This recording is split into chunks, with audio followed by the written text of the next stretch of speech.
बिस्मिल्लाहिर्रहमानिर्रहीम।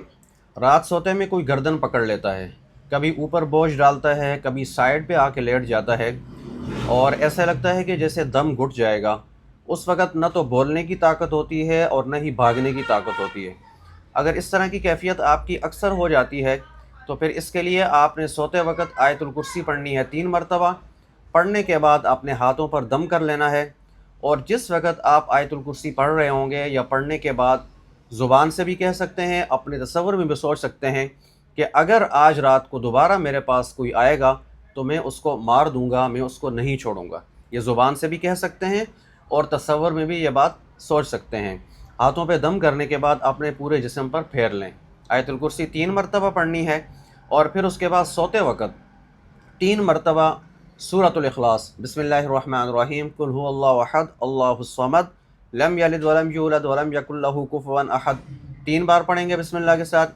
फिर बिस्मिल्लाहिर्रहमानिर्रहीम कुल अऊज़ु बिरब्बिल फलक़ मिन शर्रि मा खलक़ व मिन शर्रि गासिक़िन इज़ा वक़ब व मिन शर्रि नफ़्फ़ाथाति फ़िल उक़द व मिन शर्रि हासिदिन इज़ा हसद।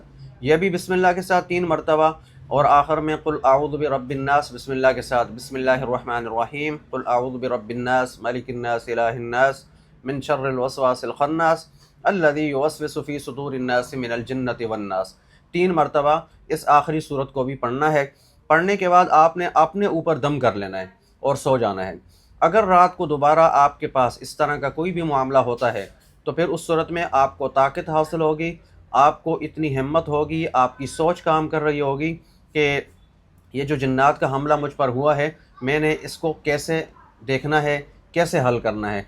तो आपने उनको भगाना है, मारना है और उनको दोबारा कभी अपने पास नहीं छोड़ना। रोज़ाना का यही मामूल रखें। कुछ दिनों तक आप अगर ये मामूल रखेंगे तो इंशाअल्लाह वो आपको तंग करना छोड़ देंगे।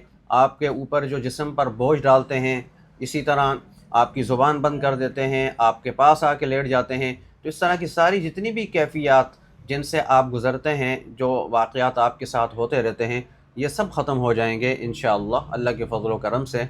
और किसी तरह की कोई तकलीफ़ भी नहीं देंगे वो आपको, बल्कि बग़ैर किसी तकलीफ़ दिए ही आपका ये मसला हल हो जाएगा।